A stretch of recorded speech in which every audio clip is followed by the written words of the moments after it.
Hello दोस्तों, मैं हूँ रोहित। फिर से स्वागत है आपका आपके यूट्यूब चैनल कस्टमर सर्विसेज में।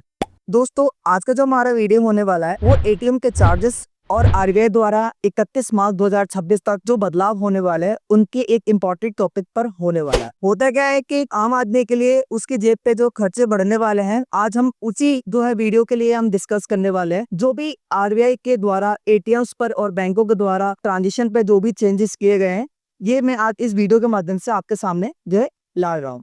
तो वीडियो बहुत इंपॉर्टेंट होने वाले हैं। एक एक टॉपिक को हम लेके चलेंगे कि आरबीआई और बैंकों के द्वारा क्या इसमें चेंजेस किए गए हैं, जिसमें जो है कस्टमर को फायदा होने वाला है या नुकसान होने वाला है। तो दोस्तों, अगर आप नए हैं मेरी वीडियोस पे तो लाइक करें मेरी वीडियोस को, सब्सक्राइब करें मेरे चैनल को, बेल आइकन ना दबाना भूलें ताकि सबसे पहले अपडेट आप तक पहुंच सके। तो चलिए वीडियो को शुरू करते हैं। दोस्तों, मैं इस वीडियो के माध्यम से आपको बताना चाहता हूं 15 जुलाई 2025 के बाद बैंकों के द्वारा एटीएम पे किए गए चार्जेस को बढ़ा दिया गया है। तो बात कर लेते हैं कि ये चार्जेस किस किस चीजों पर लगेगा। चार्जेस की अगर हम बात करें तो फाइनेंशियल और नॉन फाइनेंशियल ट्रांजेक्शन पे जो है ये चार्जेस बढ़ने वाले हैं, जो कि अभी कम थे, मगर बैंकों के द्वारा एटीएम के ट्रांजेक्शन को कम करने के लिए जो है ये ट्रांजेक्शन पे चार्जेस बढ़ा दिए गए हैं।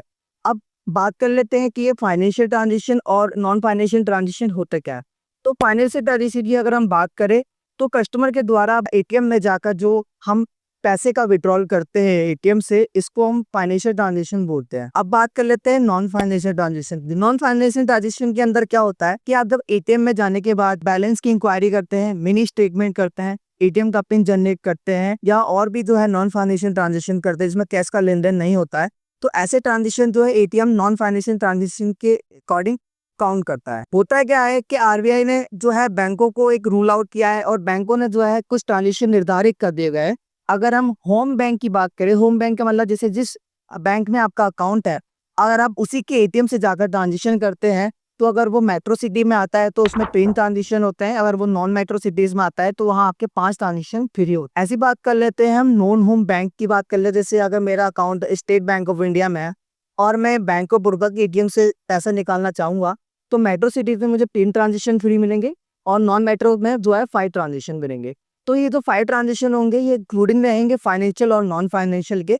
तो आप समझ सकते हो कि अगर आप 3 बार बैलेंस इंक्वायरी कर रहे हो या एक बार विड्रॉल कर रहे हो, तो मेट्रोसिटी में तब चौथी बार आप ट्रांजेक्शन करोगे तो वो चार्जेस दिया करेगा। अगर हम प्रेजेंट की बात करें तो चार्जेस जो था वो नॉन फाइनेंशियल में 11 रुपये अलग से जीएसटी, और अगर फाइनेंशियल ट्रांजेक्शन की बात करें तो 17 रुपये प्लस जीएसटी था। और अगर हम 15 जुलाई 2025 से बात करेंगे तो ये चार्जेस जो है बढ़कर 17 रुपये की जगह 23 रुपये हो गया है। अगर हम जीएसटी को इंक्लूड करेंगे तो ट्रांजेक्शन जो पहले था वो 17 रुपये प्लस 3 रुपये जीएसटी, यानी कि पहले जो हम ट्रांजेक्शन करते तो इसमें जो है अप्रोक्सीमेट 20 रुपया कटता था। अगर हम वर्तमान की बात करें जो कि अब चार्जेस बढ़ रहे हैं, तो उसमें बात करेंगे हम कि 23 रुपये प्लस जीएसटी, यानी कि अगर हम 15 जुलाई 2025 के बाद एटीएम से पार ट्रांजेक्शन करने के बाद कोई भी ट्रांजेक्शन करते हैं तो वो ट्रांजेक्शन लगभग 27 रुपये का अलग से चार्ज हमको बियर करना पड़ेगा। तो ये जो संशोधन किए गए हैं ये बैंक का जो है द्वारा एटीएम में लगाए गए चार्जेस को ये व्यक्त करता है।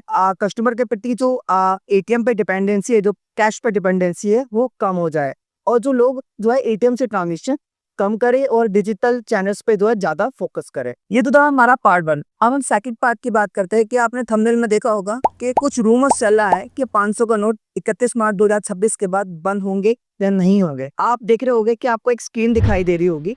यहाँ पर आरबीआई द्वारा बैंकों को निर्देशित किया गया है कि वो 30 सितंबर 2025 तक जो है अपने व्हाइट लेवल और ब्राउन लेवल एटीएम्स में जो है 75% की जो 100 और 200 के रुपीज हैं वो जो है इसमें फीडिंग करना स्टार्ट कर दे।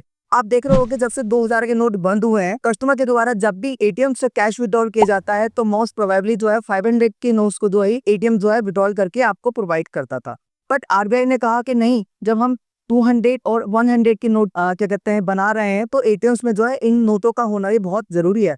तो आरबीआई का सख्त निर्देश है बैंकों को 30 सितंबर तक ये जो है कर ले कि जो है वो उनके एटीएम्स में जो है 75% के जो है 100 और 200 के कैसेट्स जो है फीडिंग रहेंगे, एटलीस्ट 1 तो उनको करना है। आरबीआई ने ये भी डेडलाइन दिया है कि 31 मार्च 2026 तक जो है 90% एटीएम्स में जो है 100 और 200 के कैसेट को कम्प्लीटली भर दिया जाए, ताकि कस्टमर के द्वारा अगर मिनिमम 1000 रुपीज भी निकाला जाएगा तो उसमें एक 500, 200 और एक 100 का जो है कॉम्बिनेशन के साथ कैश विड्रॉल किया जाएगा, ताकि कस्टमर्स को कुछ छोटी या बड़ी चीजों को परचेस करने में परेशानियों का सामना ना करना पड़े। क्योंकि आरबीआई कहता है कि हम जब सारी चीजों को हम छाप रहे हैं तो बैंकों के द्वारा या एटीएम के द्वारा कस्टमर्स को सभी प्रकार के नोट जो है प्रोवाइड किए जाए। अब हम बात करते हैं इस कंक्लूजन में आरबीआई ऐसा तो कर रहा है, तो होता क्या है कि अगर हम एटीएम के चार्जेस को और ये आरबीआई द्वारा जो है नोटों के अमेंडमेंट की अगर हम बात की जाए, मेरा तो पॉइंट ऑफ व्यू है वो ये कहता है आरबीआई के द्वारा और बैंकों के द्वारा वो बैंक की करेंसी पर कस्टमर की डिपेंडेंसी को कम करना ही इसका जो मोटिवेशन होता है, ताकि कस्टमर्स का जो है डिजिटल बैंकिंग, कस्टमर का डिजिटल ट्रांजेक्शन की ओर जो है फोकस ज्यादा हो सके। अब बैंकों के द्वारा बढ़ाए गए ट्रांजेक्शन चार्जेस पर अगर हम इससे बचना चाहेंगे, इसमें हम पहली बात में क्या कर सकते हैं, एटीएम जो है हम कम ट्रांजेक्शन करें। होम बैंक के द्वारा अगर फ्री ट्रांजेक्शन आपको दिए गए हैं तो उन फ्री ट्रांजेक्शन को ही यूटिलाइज करें आप। अगर इन केस आपको एक्स्ट्रा रुपए की जरूरत पड़ती है तो वन टाइम में जो है ज्यादा कैश को विड्रॉल करें। दूसरा, आप डिजिटल चैनल्स की तरफ ज्यादा फोकस करें। बैंक के नॉन फाइनेंशियल ट्रांजेक्शन का यूज जो है एटीएम पे जाके ना करें, बैंकों के द्वारा दिए गए जो है टोल फ्री नंबर पर या जो है बैंक द्वारा दिए गए मोबाइल बैंकिंग ऐप के थ्रू जो है सारे ट्रांजेक्शन जो है आप नॉन फाइनेंशियल कर सकते हैं, जिससे तो आपको ट्रांजेक्शन का चार्जेस नहीं देना पड़ेगा। ये जो रूमर्स है अभी आरबीआई के द्वारा इसको किसी भी ऑफिशियल वेबसाइट या किसी की साइट पर जो है नहीं कहा गया है कि जो है 500 का नोट जो है भारी मुद्रा से जो है विड्रॉल किया जा रहा है। ये सिर्फ चेंजेस है एटीएम में, जो कि लोगों ने जो है इसका एक अलग से हिंट निकाल लिया है कि 500 के नोट जो है बंद हो रहे हैं। तो यही था आज की वीडियो में, मिलते हैं नेक्स्ट वीडियो में। अगर आप नए हैं मेरे चैनल पे तो सब्सक्राइब करें मेरे चैनल को, लाइक करें मेरे वीडियोस को और शेयर करें, इनको जरूरत है। Thank you.